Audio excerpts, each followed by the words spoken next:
Ayan. Nabawasan na ba? Nabawasan ba ang ating trabaho? Nabawasan ba ang ating pagtsatsaga? Nabawasan ba ang ating sipag? Nabawasan ba ang presyo ng feeds? Nabawasan ba ang presyo ng vitamins? So, lahat ba may nabawas sa mga sinabi kong ginagawa nating mga magbababoy? Ang sagot ko, wala. Dahil yon pang-araw-araw na nating gawain. So, ang masaklap nito, yung presyuhan, bawas na bawas na.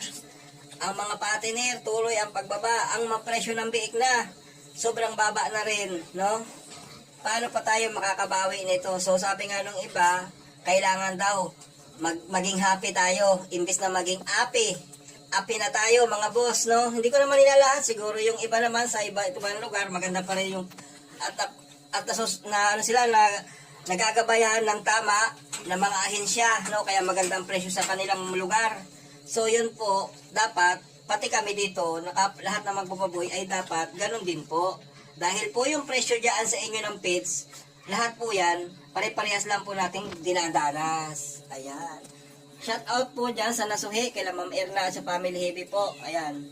So, yan po yung supply, nagsusupply sa amin ng feeds, mga boss.